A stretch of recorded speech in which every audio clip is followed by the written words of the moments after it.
इटावा जनपद में झोला छाप डॉक्टरों का पूरी तरीके से आतंक देखा जा रहा है। बताया जा रहा है गलत इलाज करने के कारण मरीज की हालत बिगड़ी, जिसको देखते हुए लगातार परिजन अपने सैफई मेडिकल कॉलेज के लिए लेके गए। बताया जा रहा है कि सीएमओ से कई बार शिकायत करने के बावजूद भी झोला छाप डॉक्टरों पर कोई भी अंकुश नहीं लगाया जा सका, क्योंकि कई बार झोला छाप डॉक्टरों के चक्कर में मरीजों की जान जा चुकी है।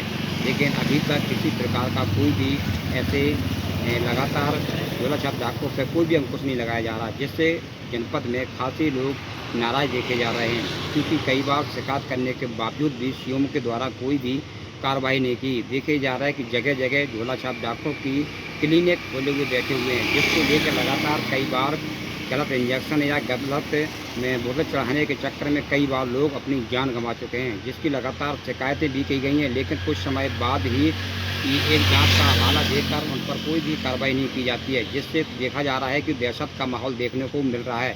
अब देखना ये होगा कि आखिर सीएमओ के द्वारा झोला छाप डॉक्टरों पर कब कार्रवाई की जाएगी, जिससे लोगों को राहत की सांस मिलेगी। अब देखना ही होगा कि लगातार शिकायत करने के बावजूद भी आकर क्यों नहीं कार्रवाई की गई। कैमरामैन के साथ रामकुमार राजपूत, IBC 24 न्यूज इटावा। जिलाधिकारी कुशीनगर लगातार स्वास्थ्य सुविधाओं को लेकर सख्त दिखाई दे रहे हैं, लगातार उसकी मॉनिटरिंग करवा रहे हैं। उसके बावजूद जो स्वास्थ्य विभाग के जिम्मेदार हैं वो अपनी लापरवाहियों से बाज नहीं आ रहे।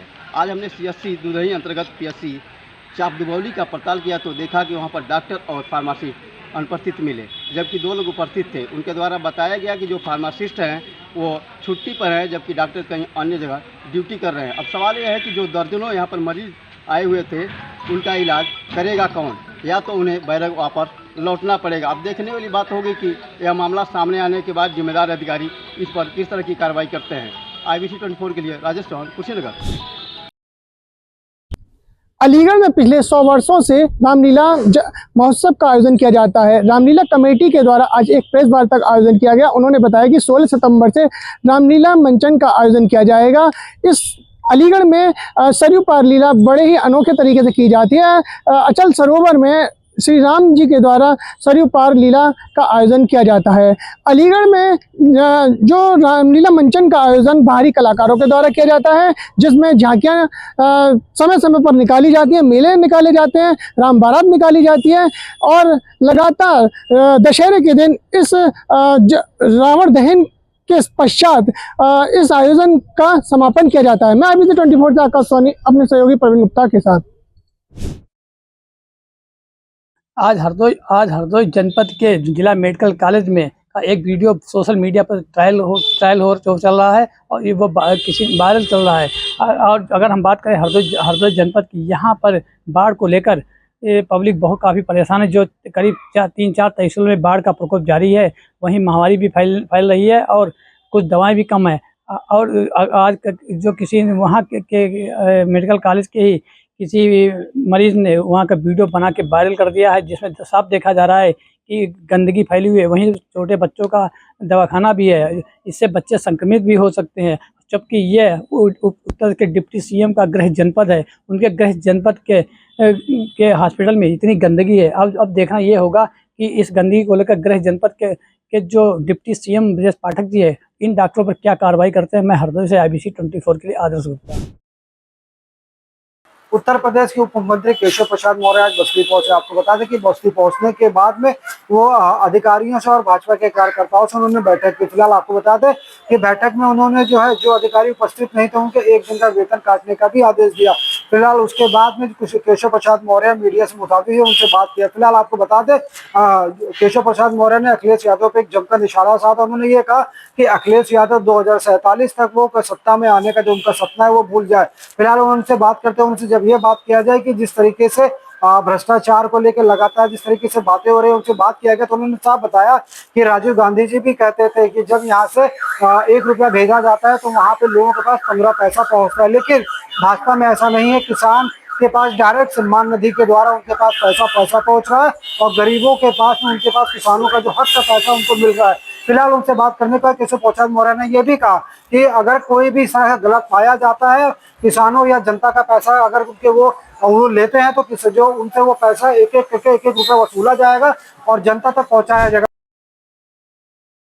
कई सारे मामले आपने देखे होंगे, लेकिन यहाँ पे एक ऐसा मामला है जहां पे महिला ने अपने खून से सूबे के मुख्यमंत्री योगी आदित्यनाथ को चिट्ठी लिखी है और उस चिट्ठी में अपना दुखड़ा बताया है। दुखड़ा यह है कि महिला के पति एडवोकेट हैं और किसी मुस्लिम धर्म की महिला के साथ उनका संबंध है, ऐसा पीड़ित महिला ने आरोप लगाया है।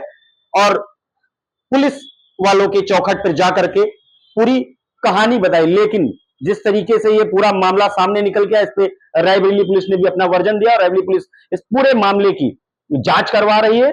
जांच में रायबरेली पुलिस ने कहा है जो भी तथ्य निकल के सामने आएंगे इस पे विधिक कार्रवाई की जाएगी।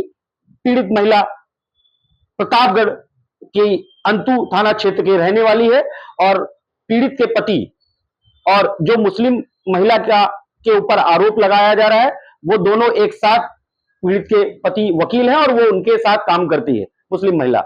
उन दोनों का महिला ने अफेयर बताया है कि हमारे पति का अफेयर है और हमें अनाथ करने की कोशिश कर रही है महिला, हमारा घर उजाड़ रही है। तो ऐसे में सूबे के मुख्यमंत्री को अपने खून से चिट्ठी लिखी है और न्याय मांगने की बात कही है। लेकिन जिस तरीके से इसको रायबरेली पुलिस ने गंभीरता से लिया है मामला और कहा है, महिला ने कहा है ये भी कि लव जिहाद का ये मामला है, जिस तरीके से हमारे पति को फंसाया जा रहा है उस पर कहीं ना कहीं पुलिस और सूबे की सरकार इस पर कार्रवाई करे। अब संज्ञान में लेते हुए पुलिस ने जांच पड़ताल शुरू कर दी है और पूरी तरीके से संजीदा से इसमें लगी हुई है। आने वाले समय में क्लियर होगा कि एग्जैक्टली जांच के बाद मामला क्या था, लेकिन फिलहाल महिला ने अपनी खून से एक चिट्ठी लिखी है जो सोशल मीडिया पर यह तस्वीर वायरल हो रही है और पीड़ित महिला लगातार अपने बयान पे अड़ी हुई है कि वो फंसा रही है और हमारे बच्चों को अनाथ करने की कोशिश कर रही है। मैं इंद्रवीर सिंह, IBC 24 के लिए रायबरेली। रिपोर्टर में मैं SP सिंह, जिला संवाददाता सुल्तानपुर। आपको बताते चले सुल्तानपुर जनपद में शहर के अंदर जाम की समस्या जूझ रहा है पूरा सुल्तानपुर।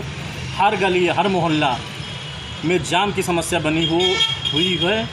जैसे आपका चाहे साहेगंज रोड हो या चौक सुल्तानपुर हो या बस स्टॉप हो या दीवानी चौराहा हो, हर जगह जाम की समस्या बनी रहती है। अगर आप 2 व्हीलर से जा रहे हैं तब तो आप गनीमत है कि कुछ देर में आप निकल जाएंगे, लेकिन भूलवश अगर आप जनपद सुल्तानपुर के अंदर अगर रोड पे आप 4 व्हीलर लेके अगर आ जा रहे हैं तो घंटों आप जाम की समस्या में जूझते रहेंगे। वहीं प्रशासन जाम को लेकर के भी कोई खास पहल इस पर नहीं दिखाई दे रही है।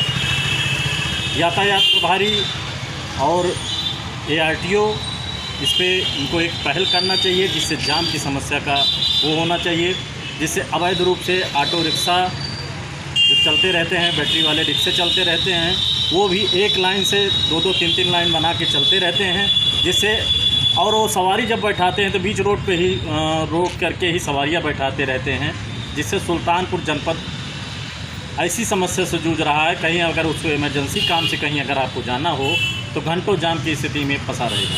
SP सिंह, जिला संवाददाता, IBC 24 में।